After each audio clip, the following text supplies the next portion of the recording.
soupe. Il aurait vécu seul, il s'en serait contenté.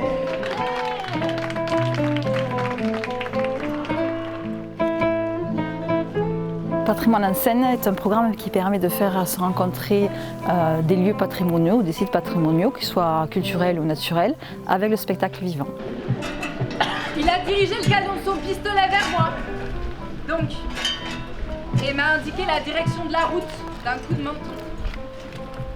L'idée, c'est qu'on fasse venir des compagnies qui viennent s'approprier des lieux pour faire écho par le spectacle à leur histoire. Les douves qui entourent les remparts de la ville. On a fait des recherches sur le patrimoine de Quillon, le patrimoine matériel, les statues, l'église, etc. Et aussi le patrimoine immatériel pour faire une visite spectaculaire, théâtralisée. François Chauvet fabriquait des allumettes.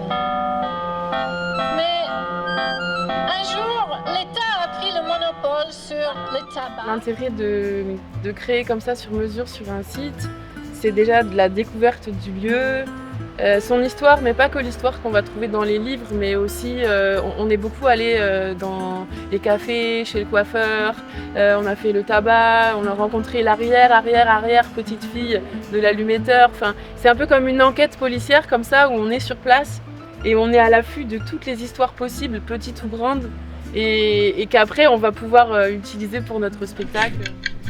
Quelle icône française chante dans une publicité Myris, le célèbre fabricant de chaussures à Quillan, pour être jolie sans faire de folie. Attendez, je vous la refais. Myris, pour être jolie sans faire de folie. Ce projet il est construit évidemment avec des compagnies qui sont sélectionnées pour la proposition artistique qu'elles font et qui est appropriée à ces lieux. Et puis bien sûr avec un partenariat très fort avec les communes, les propriétaires des lieux, pour arriver à ce que ce projet s'inscrive bien dans le territoire, qu'il y ait un vrai ancrage territorial et qui permet aussi de mieux faire connaître le parc et ses missions et de répondre à une demande du territoire. Ça peut faire avoir, puisqu'a priori, il va y avoir plusieurs événements de ce genre et tout le patrimoine du parc. Hein, et ça, à ce niveau-là, hein, ça nous porte cette logistique qu'on ne pourrait pas avoir tout seul, qui est des animations, qui est quelque chose qui se passe dans les Corbières. Hein, et en Fenouillade aussi, puisque le parc c'est Corbières et Fenouillade. Je ne vais pas l'oublier.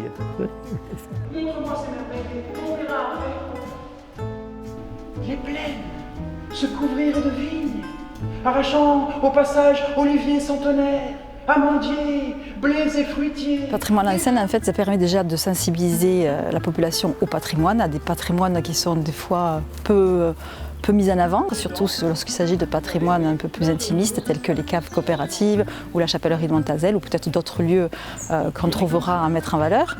Ça permet aussi de permettre à la population d'accéder au spectacle vivant sur des territoires ruraux et de proposer une expérience en fait artistique ou sensible, je veux dire, au public, ce qui leur laisse une trace finalement émotionnelle plus forte et ils seront certainement plus en capacité de véhiculer l'histoire de ces patrimoines auprès d'autres personnes.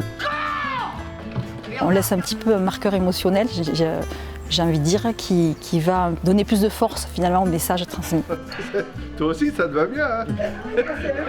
Ces 3 spectacles théâtrales nous permettent de voir un peu mieux le département et de le connaître un peu mieux. Allez, venez! Il y avait 3 animations à l'automne 2025, il y en aura 3 au printemps prochain, avec des lieux encore à définir et des thèmes à définir. Et avec l'objectif, j'espère que ça se pérennise lorsqu'on fera le bilan de cette animation.